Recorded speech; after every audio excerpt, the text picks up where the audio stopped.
마지막까지 보시면 총 6명의 이 북이스라엘의 왕이 순서대로 등장하고 있는 것을 보게 됩니다. 말씀드린 나답과 바하사, 그리고 엘라, 시므리, 오므리, 그리고 유명한 아합까지 이렇게 총 6명입니다.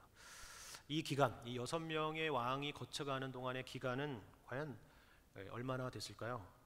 세어보지는 않았지만 6명의 왕이니까 10년씩만 잡아도 한 60년은 되지 않았을까, 이런 생각이 들게 되는데, 그런데 재미있는 것은 여기 나답부터 아합까지 총 6명의 왕이 왕위에 오르는 동안 남유다의 왕은 여전히 딱 한 명이었습니다.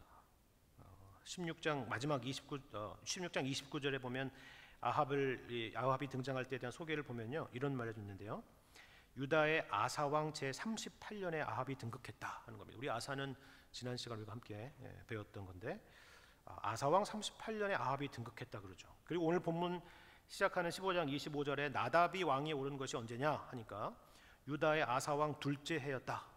그러니까 이 6명이 등장하는 동안의 기간이 고작 36년밖에 되지 않았다는 것을 볼 수가 있죠. 6명의 왕이 등장하는 동안 36년밖에 되지 않았다 하는 생각입니다. 그 중에서도 특별히 나답은 2년, 그리고 엘라가 2년, 시므리 왕은 고작 일주일이었습니다. 모두 다 모반과 반역으로 그 왕조가 무너지고 세워지는 일들이 이 짧은 시간 안에 반복되었다라는 것을 보게 되는 것이죠. 비극이죠. 개인에 대한 비극일 뿐만이 아니라 이스라엘이라는, 북이스라엘이라는 그 나라 백성들의 비극입니다. 그 이야기를 하고 있는 것이죠. 왜 그랬을까? 무슨 이유였을까? 왕의 자질에 문제가 있었을까? 아니면 왕의 리더십에 문제가 있었을까? 어떤 정치적인 환경 때문이었을까? 아니면 당시의 국제적인 정세 때문이었을까 하는 그런 생각을 갖게 되는 것입니다. 이에 대해서 오늘 본문은 두 가지 이유를 우리에게 보여주고 있습니다. 하나는 표면적인 이유고요, 다른 하나는 본질적인 이유가 무엇인가 하는 것을 보여주고 있습니다.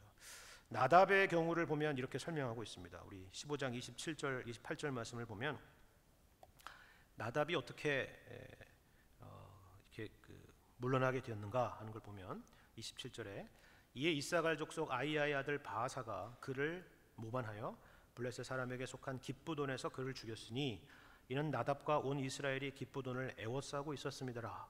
유다의 아사 왕 셋째 해에 바하사가 나답을 죽이고 대신하여 왕이 되었다, 이렇게 말하고 있죠.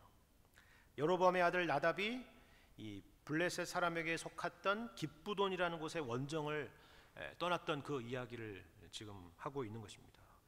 이 깁부돈이라는 성을 애워쌌다는 것은 그곳을 포위해가지고 거기에 공성전을 준비하고 있었다는 것을 볼 수가 있습니다. 궁을 뒤로 하고 이처럼 멀리 원정을 떠났다라는 것은 일종의 정치적인 자신감이 그 가운데 깔려 있다는 걸 알 수가 있죠.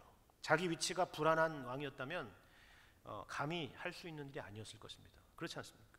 그리고 이곳을 공략한 것은 자기 영역을 여기 이 블레셋에 속한 이 팔레스타인 평지까지 넓히려고 했던 그런 이 국제적인 야심까지도 우리가 볼 수가 있는 것입니다. 그러나 그 꿈이 펼쳐지기도 전에 깨지고 말았다는 걸 볼 수가 있습니다. 아까 2년이라고 말씀을 드렸는데 사실 만으로 따지자면 2년도 아니고 1년 남짓한 그런 기간밖에 되지 않았습니다. 이사갈 족속 아이야의 아들 바하사라는 사람이 그를 모반하여 그를 죽이고 왕이 됐다라는 말씀이 바로 그것을 말하는 것입니다. 그러면 이어서 그렇게 왕위에 오른 바하사는 어땠을까? 바하사는 방금 말씀드린 것처럼 나답 왕을 모반하고 살해해서 왕이 되었던 인물입니다. 이 원정대에서 일개 병사로서 이런 무모한 일을 하지는 않았을 것입니다. 아마도 군대 내에서 어느 정도 위치에 있었던 인물이 아니었을까 하는 생각을 해봅니다. 그런데 그 사람이, 이 바하사라는 사람이 처음부터 대단한 가문의 인물로서 태어나서 자랐던 것은 아니었던 것으로 보입니다. 왜냐하면 우리가 읽었던 16장 2절에 예후 선지자의 말을 보면 바하사를 가리켜서 뭐라고 하냐면 티끌에서 들어 내 백성 이스라엘의 주권자가 되게 했다라고 말하죠. 이 표현을 보면은 그가 처음에 아주 미천한 그런 위치에 있었던 사람이라는 것을 보여주는 그런 표현인 것입니다. 그리고 그가 이사갈 지파 출신이라는 점도 그가 지파적으로도 출신적으로도 그렇게 대단한 인물이 아니었다는 것을 우리가 확인할 수가 있는 것입니다. 그랬던 그가 군부 내에서 상당한 위치에 올랐고 더군다나 이처럼 역성혁명에 성공했다라는 것은 단지 개인의 힘만으로는 이룰 수 없었던 일이라는 것을 우리에게 보여주는 것이죠. 아주 밑바닥부터 태어나면서 아주 밑바닥부터 시작해서 서서히 사람들을 모으고 또 힘을 길러서 결국 개인의 야심을 이루게 된 것입니다. 그리고 그 다음에 기록이 있죠. 우리 15장 33절을 보면 이런 말이 있습니다. 33절 말씀에 유다의 아사왕 셋째 해에 아히야의 아들 바아사가 디르사에서 모든 이스라엘 왕이 되어 24년 동안을 다스리니라. 여기 특별히 지명이 등장하죠. 디르사라는 지명이 등장하는데 이것은 여로보암 시대에도 등장하는 지명이긴 하지만은 특별히 이 바아사가 처음으로 북이스라엘의 세겜에 이어서 두 번째로 자신의 수도로 삼은 그런 지역입니다. 성경에는 이 디르사라는 지역이 교통이나 군사적으로나 경제적으로 굉장히 중요한 요충지였고 경관도 매우 아름다운 곳으로 알려져 있는 그런 지역입니다. 그런데 이전의 수도를 버리고 이곳에 새로운 수도를 삼았다라는 것에서 우리는 그가 다만 감정적으로 그 역성혁명을 일으킨 사람이 아니라는 것을 알 수가 있습니다. 철저히 계산적이고 굉장히 치밀한 사람이고 그리고 장기적인 안목이 있었던 사람이라는 것을 우리가 알 수가 있습니다. 또 하나의 힌트를 보자면 16장 5절 말씀을 보면 바아사의 남은 사적과 행한 모든 일과 권세는 이스라엘 왕 역대시락에 기록되지 아니하였느냐라고 말씀하고 있는데 여기 특별히 다른 데는 등장하지 않은 독특한 표현 단어가 등장하고 있죠. 그것은 권세라는 단어입니다. 권세. 이 권세라는 단어는 다만 성경에 보면 물리적인 힘만이 아니라 지략과 같은 것들을 다 포함하는 지도자로서의 능력을 보여주는 그런 단어입니다. 그 정도의 사람이었다는 거죠. 그래서 통치 기간도 24년이라는 그렇게 물론 길지도 않지만 그렇다고 짧다고 할 수도 없는 그 기간 동안을 통치했다는 걸 볼 수가 있는 것입니다. 그러나 그 왕조도 앞선 여로보암 왕조와 똑같은 결과로 끝나는 것을 우리에게 보여주고 있습니다. 오늘 본문에 읽진 않았지만 16장 8절 이하의 말씀을 보면 이런 말씀이 있습니다. 유다의 아사왕 제26년에 바아사의 아들 엘라가 디르사에서 이스라엘의 왕이 되어 2년 동안 그 왕위에 있으니라. 엘라가 디르사에 있어 왕궁 맡은 자 아르사의 집에서 마시고 취할 때에 그 신하 곧 병거 절반을 통솔한 지휘관 시므리가 왕을 모반하여 시므리가 들어가서 그를 쳐 죽이고 그를 대신하여 왕이 되니 곧 유다 아사왕 제27년이라 하는 말씀입니다. 배역이 바뀌었을 뿐이죠. 그렇죠? 이게 무슨 뭐라 그러나 이걸 평행 이론이라고 해야 되나요? 사람만 바뀌었을 뿐 사실 큰 틀에서 바뀐 것은 없는 겁니다. 여로보암은 바아사, 여로보암의 아들 나답은 바아사의 아들 엘라로 바뀌었을 뿐입니다. 똑같은 모반을 경험했고 똑같은 죽임을 당했고 똑같이 그 왕조가 단 2대 만에 끝이 난 것입니다. 재미있는 것은 그 기간조차도 엇비슷합니다. 여로보암이 통치한 기간은 22년, 바아사는 24년이고 그리고 나답은 2년, 엘라도 2년입니다. 칼로 일어난 자는 이처럼 칼로 망한다. 인과응보다. 다만 이런 이야기를 하기 위해서 지금 열왕기에서 이 말씀을 하고 있는 것은 아닙니다. 말씀드린 것처럼 여기 등장하는 나답이든 바아사든 간에 그가 폭군이랄지 무슨 정책을 엉망으로 했다랄지 무슨 방탕한 군주였다랄지 권력에 취했다랄지 이런 내용이 없습니다. 다들 꿈이 있었고 야심이 있었고 목표가 있었고 그리고 그 목표를 향해 갈 전략들이 있었습니다. 그러나 그들에게 없는 것이 하나 있었습니다. 그게 뭔가요? 바로 이 모든 것 위에 계시는 하나님의 통치였습니다. 보시기 바랍니다. 하나님의 평가는 이와 같은 것이죠. 열왕기상 15장 29절과 30절 말씀을 보면 왕이 될 때, 여기 왕은 나답입니다. 나답이 왕이 될 때에 여로보암의 온 집을 쳐서 생명 있는 자를 한 사람도 남기지 아니하고 다 멸하였는데 여호와께서 그의 종 실로 사람 아히야를 통하여 하신 말씀과 같이 되었다 하는 것입니다. 또 열왕기상 16장 말씀 보시면 16장 1절 이하의 말씀을 보시면 여호와의 말씀이 하나니 아들 예후에게 임하여 바아사를 꾸짖어 이르시되 내가 너를 티끌에서 들어 내 백성 이스라엘 위에 주권자가 되게 하였거늘 내가 여로보암의 길로 행하며 내 백성 이스라엘에게 범죄하게 하여 그들의 죄로 나를 노엽게 하였은즉 내가 너 바하사와 내 집을 쓸어버려 내 집이 느바세 아들 여로보암의 집같이 되게 하리라 라고 말하고 있습니다. 여기 선지자 아이야와 선지자 예후의 이야기가 등장하죠. 그리고 이 말씀들은 16장 끝까지 이어지는 북이스라엘의 열왕들이 등장하는 동안에 또 반복되고 또 반복되는 그런 메시지입니다. 이것은 무슨 의미일까요? 이것은 1차적으로 이 북이스라엘의 왕들이 하나같이 하나님의 통치를 거부했다는 것, 하나님의 언약을 파기했다는 것을 보여주는 것입니다. 그리고 하나님의 통치를 거부한 그들은 그들의 결과는 언제나 동일했다 하는 것입니다. 그 왕들이 어떻게 등장을 하고 또 어떻게 그것을 유지하고 또 어떤 꿈을 꾸고 또 어떻게 살아갔느냐와 상관없이 하나님을 떠난 인생들이 만들어내는 것은 결국 이와 같이 파멸로 귀결되고 만다 하는 것입니다. 36년 동안 6명의 왕이 등극했고 4개의 왕조가 바뀌었습니다.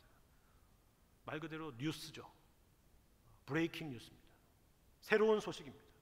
거기에는 놀라움도 있었을 것이고 어떻게 저렇게 짧은 시간 만에 라는 그런 생각에 놀라움도 있었을 것이고 또 반대로 어떤 면에서는 새로운 세상이 되었다라는 어떤 그러한 기대도 있었을지도 모르겠습니다. 그러나 열왕기에서 말하고자 하는 것은 전혀 새로울 것이 없다 하는 것입니다. 똑같은 일의 반복이죠. 새로운 왕조가 일어나서 통치하고 죄를 짓고 죽고 또 새로운 왕조가 일어나서 통치하고 또 죄를 짓고 죽고 이러한 일들의 반복이고 또 반복입니다. 마치 우리가 저녁에 6시에 뉴스를 보시면 배역만 바뀌었을 뿐 매번 똑같은 이야기가 반복되는 것과 같습니다. 뉴스가 말 그대로 뉴스가 아닌 것이죠. 그러나 이처럼 어둡고 이처럼 피비린내 나는 북이스라엘의 반복되는 역사 이야기에서 우리에게 비춰주는 한 줄기 빛은 바로 이것입니다. 그것은 바로 하나님의 변함없으심과 신실하심에 대한 것입니다. 아히야를 보내시고 예후를 보내시고 엘리야를 보내시고 또 엘리사를 그들에게 보내시는 하나님이십니다. 포기하지 않으시고 또 끊임없이 말씀하시며 우리를 설득하시는 하나님이십니다. 그리고 마침내는 예수 그리스도를 우리에게 보내신 하나님이십니다. 우리에게 말씀하실 뿐만이 아니라 우리를 위해서 죽으시고 또 부활하신 예수님이십니다. 그렇기 때문에 우리는 이런 북이스라엘 역사 같은 그런 뉴스 같지도 않은 뉴스가 아니라 오직 예수 안에서만이 새로운 꿈을 꿀 수가 있다라고 우리에게 가르쳐 줍니다. 본문의 북이스라엘의 역사가 보여주듯이 무언가를 얻기 위해서 싸워야 되고 뺏어야 되고 누군가를 죽여야 되고 또 그 위에 올라서는 것이 승리요 만족이요 이기는 것이 아니라는 것을 우리에게 가르쳐 주는 것입니다. 거기에는 생명이 없고 오히려 그리스도 안에서 주님의 말씀 따라 사는 것, 져주는 것, 내어주는 것, 희생하는 것이 생명의 길이고 또 더 유익한 길인 것을 우리가 배우게 되는 것입니다. 우리가 잘 아는 갈라디아서 2장 20절 말씀과 같은 것입니다. 내가 그리스도와 함께 십자가에 못 박혔나니 그런즉 이제는 내가 사는 것이 아니요 오직 내 안에 그리스도께서 사시는 것이라. 이제 내가 육체 가운데 사는 것은 육체대로 육체를 따라 자랑하며 군림하며 사람들 위해 서려는 것이 아니라 내가 육체 가운데 사는 것은 나를 사랑하사 나를 위하여 자기 자신을 버리신 하나님의 아들을 믿는 믿음 안에서 사는 것이라 하는 그런 고백인 것입니다. 이것이야말로 우리 안에 시작된 새로운 일입니다. 이것이야말로 뉴스죠. 굿뉴스입니다. 세상에 없는 새로운 삶, 새로운 인생이 그리스도 안에서 시작된 것입니다. 하나님 없는 세상과 역사는 결단코 만들어낼 수 없는 것입니다. 오직 주님께서 오셔서 우리 안에서 시작하신 새로운 역사입니다. 그리고 우리는 이 길에만 생명과 진리가 있다는 것을 알고 있습니다. 오늘 이 말씀을 기억하시고 또 그리스도 안에서 허락된 이 은혜를 항상 누리시며 또 그렇게 실천하며 사시는 복된 인생 되시기를 주님의 이름으로 간절히 축원합니다. 함께 기도하겠습니다. 하나님 아버지 은혜를 감사합니다. 하나님을 떠난 이 세상의 역사가 만들어내는 것은 무엇이고 또 예수 안에서 시작된 새로운 역사는 무엇인지 오늘 말씀을 통해서 생각하게 하시고 또 가르쳐 주시니 감사를 드립니다. 우리 모두 예수 안에 있음을 항상 기억하게 하시고 주님이 우리에게 보여주신 것처럼 하나님의 선하신 뜻을 따라서 희생하며 져주며 섬기며 높여줄 수 있는 그런 복된 길, 생명의 길을 걸어갈 수 있도록 인도하여 주옵소서. 주님 안에서 새로운 인생과 생명의 역사를 써가는 저희 모두가 되도록 인도하여 주옵소서. 감사드리며 예수님의 이름으로 기도합니다. 아멘. 우리